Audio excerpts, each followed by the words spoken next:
Current బిల్లును 90% వరకు తగ్గించుకోండి. అది కమర్షియల్ అయినా రెసిడెన్షియల్ అయినా. తెలంగాణ ఏపీలో #1 roof top solar company ఫ్రైర్ energy. Hi hello welcome to Suman TV. నేను మీ రోషన్. ప్రజెంట్ మనతో పాటు మాధురి గారు ఉన్నారనమాట. ఎందుకంటే దువ్వాడ అండ్ మాధురి గారిది రోజుకొక ట్విస్ట్ అనమాట. అసలుకి ఈ ట్విస్ట్లో అసలుకి ఈ రోజు ఏం జరుగుతుంది ఒకసారి ఆ మాటలో తెలుసుకుందాం. మాధురి గారు నమస్తే అండి.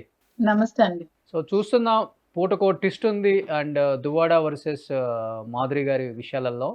అండ్ ఒక పక్కన ఆమె కొన్ని కండిషన్స్ పెట్టారు. నిన్నటి నుంచి ఆ కండిషన్స్ బాగా వైరల్ అవుతున్నాయి. ఇల్లు కావాలని, తన స్థిరాస్తులు మొత్తం కూడా పిల్లల పేరున రాయాలని, అండ్ తన తర్వాత కూడా పిల్లలకి ఆ ఇల్లు రావాలని చెప్పేసి, ఇంకొకటి విడాకులు ఇవ్వకూడదని చెప్పేసి. అంటే ఇలా చూస్తే ఆ కండిషన్స్ చాలా అప్లై ఉన్నాయి అనమాట. ఇటు పక్కన ఆ కండిషన్స్ గురించి కూడా మీరు మాట్లాడటం జరుగుతుంది.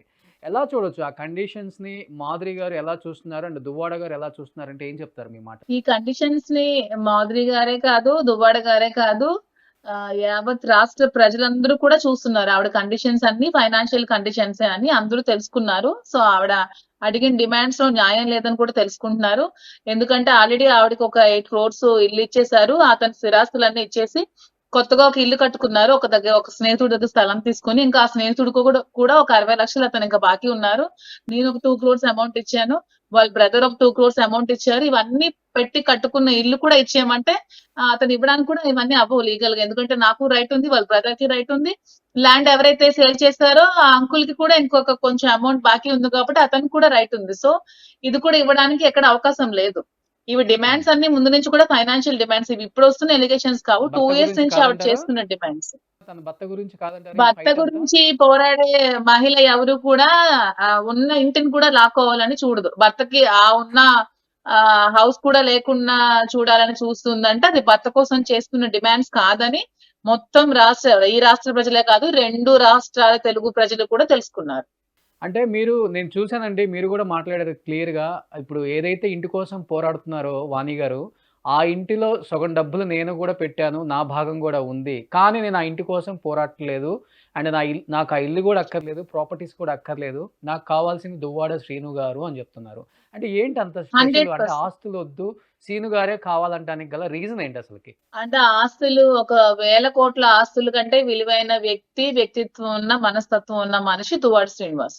సో ఆస్తుల కంటే విలువైన వ్యక్తిగా నాకు అనిపించారు కాబట్టి ఆస్తులు అక్కర్లేదని చెప్పి ఆ రోజే ఆ స్థిరాస్తులన్నీ ఇచ్చేస్తున్నాను, నేను ఇలా నేను లేకుండా ఉంటున్నాను అన్నప్పుడు కూడా మీరు భయపడకండి, మేము సపోర్ట్ చేస్తామని చెప్పి దగ్గరుండి మేము హౌస్ కన్స్ట్రక్షన్ చేసి ఇవ్వడం జరిగింది.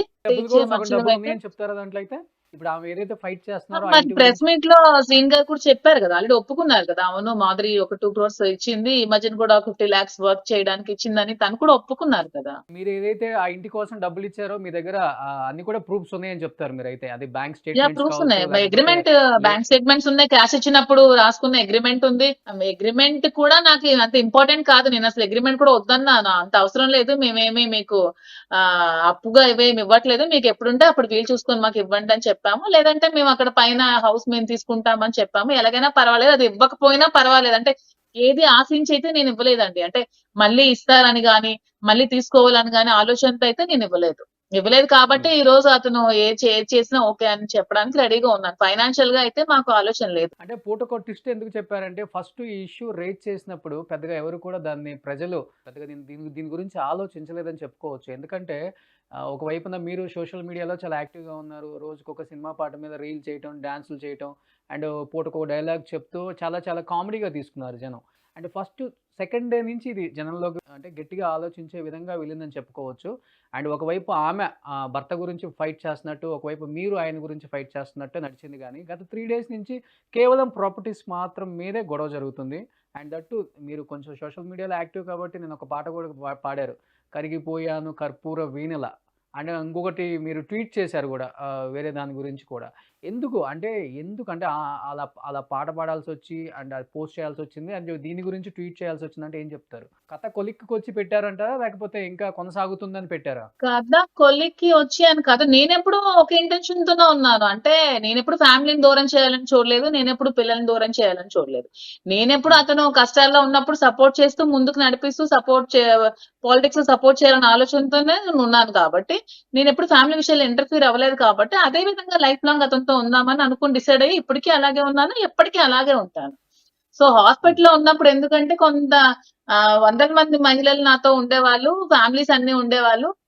చనిపోదామని క్షణికావేశంలో నిర్ణయం తీసుకున్నాను. సూసైడ్ చేసుకుందాం అనుకున్నాను. చావు అంచుల దాకా వెళ్ళాను. ఎందుకు ఆ పని వెళ్ళి వచ్చిన చేశారు? తర్వాత అంటే హైట్ డ్రామా అని కొంతమంది అంటున్నారు. నిజంగానే చనిపోవాలని చేశారని చెప్పేసి కొంతమంది మాట్లాడుతున్నారు. కొంతమంది కారు అంటున్నారు. ఇంత సిట్యుయేషన్ హై గాని డ్రామా చూస్తే ఎందుకు? మీరు వెళ్లి ఆగున్న ఒక వెహికల్‌లో గుద్దుకొని అంటే చచ్చిపోవడానికి చాలా మార్గాలున్నాయి గదా అసలకి. ఎందుకు అంత హై డ్రామా ఆడాల్సొచ్చిందని అనే వాళ్ళకి ఏం చెప్తారు మీరు? హై డ్రామా చేసి జీవితాంతో ఆడుకోవాల్సిన అవసరం అయితే లేదు. ఎదుటోళ్ళ జీవితాలతో, నా జీవితాలతో ఆడుకొని హై డ్రామా చేసిన అవసరం లేదు.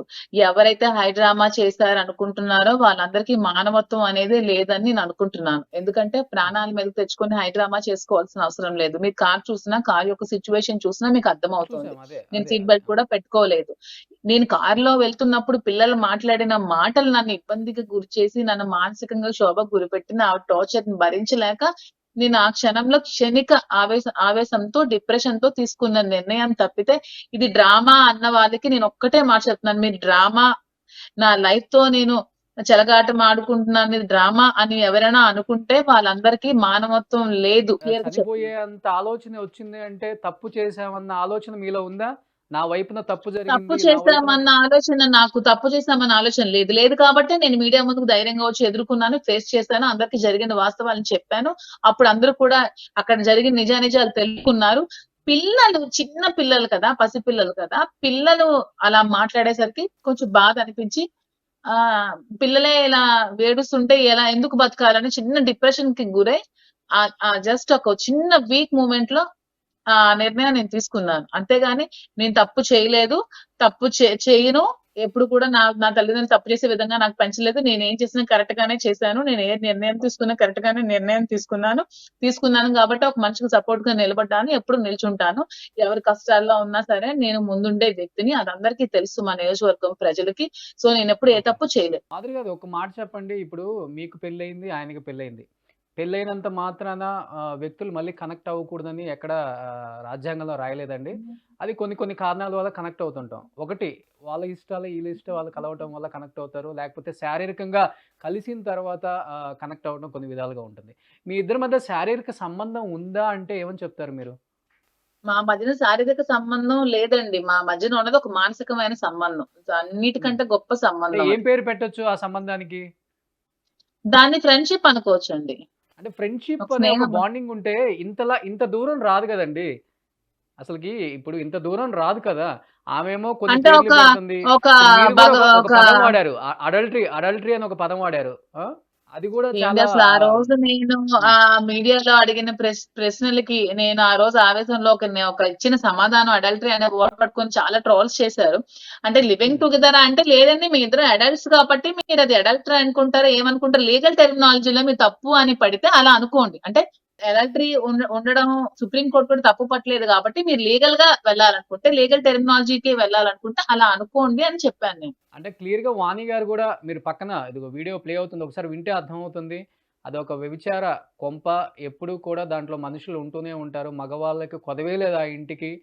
సో, అలాంటి ఒక దానిగా మార్చేసింది ఆ వ్యక్తి అని జెప్పేసి క్లియర్‌గా మీ ఆ! రాజకీయంగా ఉన్న ప్రతి ఒక్క కుటుంబంలో రాజకీయాలు చేస్తూ ఒక ఎమ్మెల్యే పొజిషన్ లో ఉన్నప్పుడు, ఒక ఎమ్మెల్యే క్యాండిడేట్ అయినప్పుడు ఇంటికి లక్షల మంది జనాలు వస్తూ ఉంటారు. వాళ్ళ ప్రాబ్లమ్స్ కి, వాళ్ళ అవసరాలకి. అలాగా రాజకీయ పరంగా వచ్చిన వ్యక్తులకి వ్యభిచార కొంప అంటే ఆవిడ అందరినీ కామెంట్ హ్మ్. చేసినట్టే. ప్రతి ఒక్క రాజకీయ నాయకుడిని కామెంట్ చేసినట్టే. ఇది అందరూ తీసుకోవాల్సిన విషయం. రాజకీయ నాయకుడి ఇంటికి ప్రతి ఒక్క వ్యక్తులు తమ తమ కష్ట సుఖాలను పంచుకోవడానికి, తమ కష్టాలను తెలుపుకోవడానికి, తమ బాధలు చెప్పుకోవడానికి ప్రతి ఒక్కళ్ళు కూడా వస్తూ ఉంటారు. అలాంటిది నువ్వు తప్పు పట్టావంటే మరి ఇన్నాళ్ళ రాజకీయ జీవితంలో నీ ఇంటికి చాలా మంది వస్తే నువ్వు కూడా వ్యభిచారం చేసినట్టా? నువ్వు వ్యభిచారివా? నీ ఇంటికి కూడా నువ్వు రాజకీయంగా ఉన్నప్పుడు హ్మ్. చాలా మంది వ్యక్తులు మగవాళ్ళు వచ్చేవాళ్ళే. అంటే నువ్వు వ్యభిచారం చేసావా వాళ్ళందరితో? నేను కూడా సూటిగా అడుగుతున్నాను. రాజకీయంగా ఉన్నప్పుడు లక్షల మంది, వేల మంది జనాలు మన ఇంటికి వస్తే, నీ ఇంటికి కూడా వస్తుంటారు వచ్చినప్పుడు కామన్‌గా. నువ్వు అవును. వ్యభిచారం అవును. చేసావా? నువ్వు చేస్తే అప్పుడు నేను కూడా ఒప్పుకుంటాను. అంటే వాణి గారు చెప్తున్నారు ఆర్థికంగా మా ఫ్యామిలీ గాని, మా నాన్నగారు ఫ్యామిలీ గాని చాలా బలంగా ఉన్నారు. దానివల్ల ఆయన స్ట్రాంగ్‌గా మేము ఆయన్ని తీర్చిదిద్దాం గానీ, ఆయన ఫైనాన్షియల్‌గా ఎటువంటి ఆస్తులు లేవు ఆయన దగ్గర. కేవలం ఒంటి మీద బట్టలతోనే మా దగ్గరకొచ్చినప్పుడు ఉంది. బట్ ఫైనాన్షియల్‌గా అంతా మేము సంపాదించిందే. ఆయన ఏదైతే వ్యాపారాలు చేశారో, ఆ వ్యాపారాల్లో గూడా పెట్టుబడులు పెట్టింది కేవలం మేము మాత్రమే. మా వల్లే ఆయన ఎదిగారు. సో ఆస్తుల మీద మొత్తం కూడా మాకే ఉంటుంది. దాని మీద ఉన్న ఏదైతే రైట్స్ కావచ్చు, అది కేవలం సరే, పిల్లలకు ఓకే. మాత్రమే మీ చెందాలి. క్వశ్చన్ కి స్థిరాస్తులు స్ట్రైట్ అంటున్నారు. క్వశ్చన్ కి రోషన్ గారు మంచి క్వశ్చన్ అడిగారు. మీ క్వశ్చన్ కే వద్దాం. వాళ్ళు పెట్టిన పెట్టుబడులతోనే శ్రీని గారు ఎదిగారు అనుకుందాం. మరి ఈ రోజు మరి అతను ఎందుకు, వాళ్ళ ఫాదర్ ఎందుకు ఎదగలేకపోయారు? వాళ్ళ ఫాదర్ ఎందుకు అదే స్థితిలో శ్రీని గారి మీద డిపెండ్ అయ్యి శ్రీని గారు డబ్బులు ఇస్తే బతికే స్థితిలో ఎందుకు ఉన్నారు? మరి వాళ్ళు కూడా అంత ఆర్థికంగా బలోపేతం అయితే, ఇతన్నే బలోపేతం చేసిన వ్యక్తి అయితే వాళ్ళు కూడా ఎదగాలి కదా ఆర్థికంగా. వాళ్ళ దగ్గర ఎందుకు డబ్బులు లేవు? ఇప్పుడు ఆ డబ్బులు లేకే కదా ఇప్పుడు ఈ ఉన్న ఇల్లు అన్ని కాజేయాలని మీరు వస్తున్నారు. అంటే మీరేమో శారీరకంగా మేమెప్పుడు కనెక్ట్ అవ్వలేదని చెప్తున్నారు. కానీ ఫ్లోలో ఒక మీడియాతో శ్రీను గారు అన్నారు, అనుకోకుండా మేము కనెక్ట్ అయిపోయామని కూడా అన్నారు. దాన్ని ఏ ఏంటి విధంగా అది చూడొచ్చంటారు? రాంగ్ గా అది మీడియాలో సోషల్ మీడియా చూపిస్తున్నారు. మీరు కనెక్ట్ అయ్యారంటే కనెక్ట్ అయ్యామన్నారు. అంటే కనెక్ట్ అయ్యారా అంటే అవును కనెక్ట్ అయ్యాము. ఆమెకి నేను నాకు అతను కనెక్ట్ అయ్యారు. అప్పుడు నెక్స్ట్ క్వశ్చన్, అతను మీరు శారీరకంగా కనెక్ట్ అయ్యారంటే అనే వర్డ్ ని ఏదో వీడియోని అతను కనెక్ట్ చేశారండి. అది రాంగ్ గా పోర్ట్రేట్ చేసి చూపిస్తున్నారు. ఎవరు కూడా అలా హ్మ్. మాట్లాడలేదు అసలు. అది ఒక రాంగ్ వేలో అంటే దేవుడు చూపిస్తున్నారు ఆ సాక్షిగా వీడియోని. శారీరకంగా ఇప్పటి వరకు మీరు గాని, ఆయన గాని ఇంతవరకు కలవలేదని చెప్తారు. ఇప్పుడు దేవుడు సాక్షులు, దేవుడు సాక్ష్యాలు అన్ని తెచ్చుకునే పొజిషన్ ఇప్పుడు రాదండి. దేవుడు సాక్షిగా దేవుళ్ళు మేము చెప్తే అన్ని అందరూ ఆవిడే చెప్పాలి. దేవుడు సాక్షిగా అన్ని చెప్పాలి గానీ దేవుళ్ళు మధ్యలో అంటే ఆమె ఎందుకు గానీ లీగల్ గా వైఫ్ మా కదండి. ఇద్దరి వైఫ్, ఇద్దరు పిల్లలున్నారు. ఈ దానికి ఏం పేరు ఫ్యామిలీని పెట్టాలి ఆవిడ కదా అందరూ కొలాప్స్ అనుకునేది చేసుకొని ఇప్పుడు. 2 years అయిందండి. నాకు నా భర్త వద్దు అనుకొని నువ్వు గెంటే ఇంటి నుంచి పోరా అని చెప్పి పంపించి 2 ఏళ్ళు అయిందండి. ఇప్పుడు వచ్చి హైడ్రామా చేస్తోంది. అది ఫ్యామిలీ ఓకే. కదా, భర్త కదా అని మీరు సెంటిమెంటల్ గా వెళ్ళకండి. ఆవిడ గురించి తెలియదు కాబట్టి. 2 సంవత్సరాలు ఓకే. అయింది భర్తని ఇంటి నుంచి గెంటేసి, ఇంటి నుంచి తరిమేసి అన్ని గడిచి 2 ఏళ్ళు జరుగుతోంది. ఇప్పుడేదో వచ్చి హ్మ్. ఫ్యామిలీ కదా అంటే ఫ్యామిలీ సెంటిమెంట్ గా మీరు చూడకండి. ఆవిడ ఒక చీటర్, ఆవిడ ఒక 420, ఆవిడ ఒక ఫ్రాడ్ లేడీ. ఆవిడ ఏదైనా చేస్తది. మొగుడిని చంపడానికి వచ్చింది. మీరే చూసారు అందరూ. ఆవిడ ఏదైనా చేయగలదు. సో ఫ్యామిలీ కదా, ఇది కదా అని చెప్పకండి. ఫ్యామిలీ కదా ఇదని చెప్తే 2 సంవత్సరాలు ఏమైపోయారండి? 2 సంవత్సరాలు తండ్రి ఏమవుతున్నారో ఇప్పుడు ఇంత డేరింగ్ మీద ట్రెస్ పాస్ చేసి ఇంట్లోకి వచ్చిన మీరు 2 సంవత్సరాలు అతను రాజకీయంగా తిరుగుతూనే ఉన్నారు కదా రోడ్ల మీద. అప్పుడు ఎందుకండి పట్టుకెళ్ళలేదు ఇంటికి? ఎందుకు ఈ డ్రామాస్ అన్ని చేస్తున్నారు? ఇంకెంత కాలం మభ్యపెట్టాలని చూస్తున్నారు? జనాలు మాధురి మీరందరూ గారు తెలుసుకోండి. ఒకటి చెప్పండి. అంటే ఆర్థికంగా కావచ్చు, పొలిటికల్ గా నేను ఎదగాలన్న సెల్ఫిష్‌నెస్ తో కావచ్చు, మీరు ఆయన్ని అడ్డం పెట్టుకొని ఈ స్థాయికొచ్చారా? లేకపోతే ఆర్థికంగా గాని, పొలిటికల్‌గా గాని మీ ఒక అండ ఏంటి ఉంటే ఆర్థికంగా నేను ఒక అతనికి అండ ఉంటే బావుంటదని మిమ్మల్ని పెట్టుకొని ఆయన ఈ స్థాయికొచ్చారా? ఏం చెప్తారు మీరసలు దీనికి? అతను స్థాయికి ఎప్పుడో వచ్చారు. అతను 25 సంవత్సరాల నుంచి ప్రజల మధ్యలోనే ఉన్నారు. అతనికి స్థాయికి రావాల్సిన అవసరం లేదు. ఫైనాన్షియల్ గా హ్మ్. ఉన్నవన్నీ ఈవిడికి ఇచ్చేసి కోల్పోయి నిలబడ్డారు. నిలబెట్టినప్పుడు ఇతన్ని ఆరాధించి, అభిమానించే వ్యక్తిగా ఇతనికి సపోర్ట్ చేశాను. అంతేగాని నేనిప్పుడు నేను బ్లాక్‌మెయిల్ చేసి నిజంగా రాజకీయాలు రావాలనుకుంటే మరి నేను ఏదైనా పదవిలో ఉండాలి కదా! ఉన్న పదవిని కూడా నేను వదిలేసాను. రిజైన్ చేసేసాను. మహిళా అధ్యక్షురాలు పదవి కూడా నేను రిజైన్ చేసేసి, నాకు పదవులు అవసరం లేదు. ఓన్లీ పార్టీ కోసమే పనిచేస్తానని పనిచేశాను.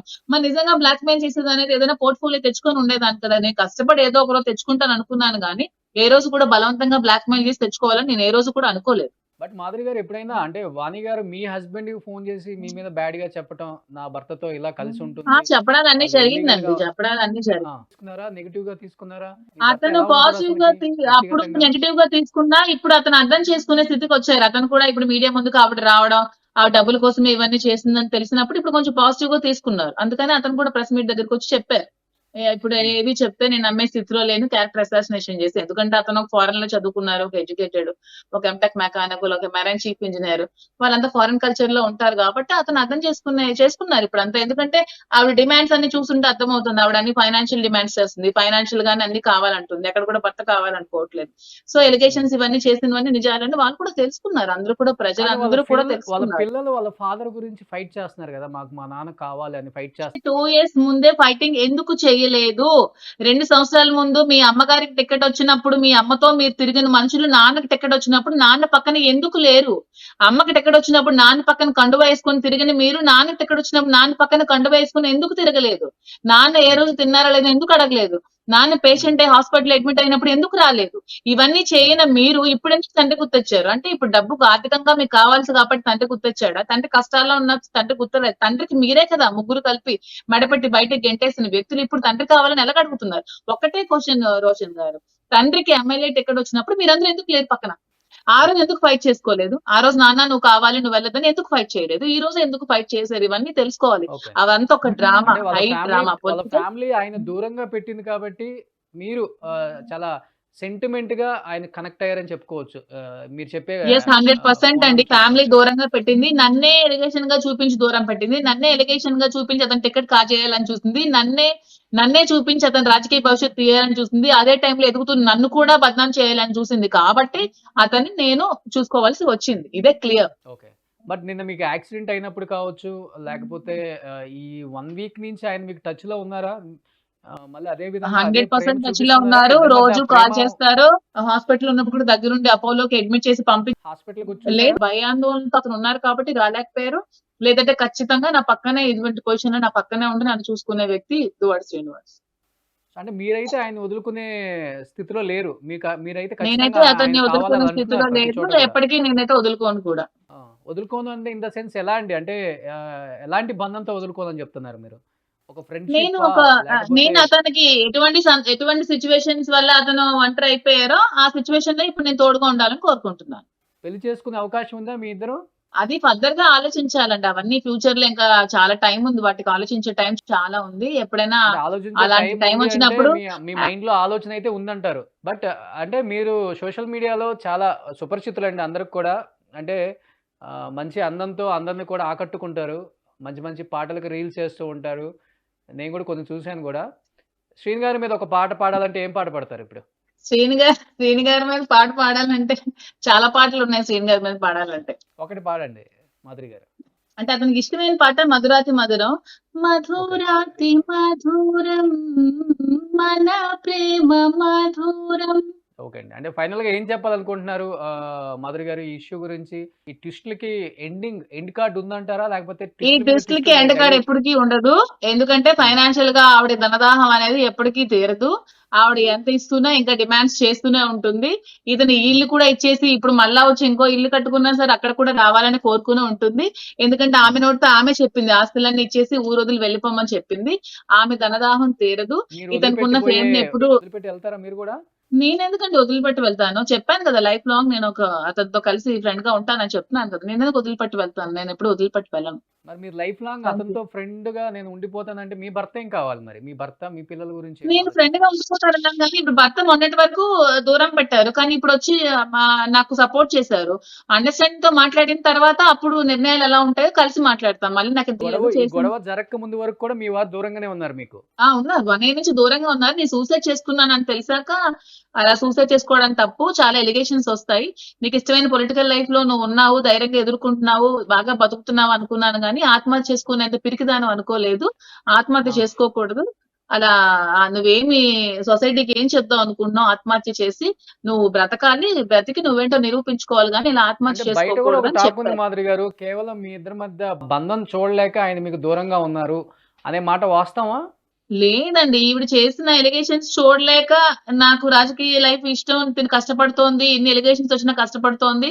కష్టపడినయి అని చూడలేక అతను దూరంగా ఉన్నారు తప్పితే, బంధం చూడలేక అలాంటివన్నీ కాదండి. అతను ఫారెన్ జాబ్ చేస్తున్నారు. తను ఒక వెల్ మెచ్యూర్డ్, ఎడ్యుకేటెడ్ అలాంటి ఆలోచనలు అతను ఎప్పుడు చేయలేదు. మీ పిల్లలు ఏం చేస్తున్నారు ఇప్ ఇప్పుడు? మా పిల్లలు ఒక పాప 5థ్ క్లాస్, ఒక పాప 6థ్ క్లాస్, ఒక పాప యూకేజీ. సో మీరైతే ఈ పోరాటం అయితే నేను ఆపను. న్యాయం జరిగే వరకు పోరాడతాను. ఫ్యామిలీ ఎప్పుడు డిస్టర్బ్ చేయాలని చూడను. నేనైతే శ్రీను గారికి ఎప్పుడు 100% సపోర్ట్‌గా ఉంటాను లైఫ్‌లో. సో థాంక్ యూ మాధురి గారు లైవ్‌లో జాయిన్ అయినందుకు. Thank you.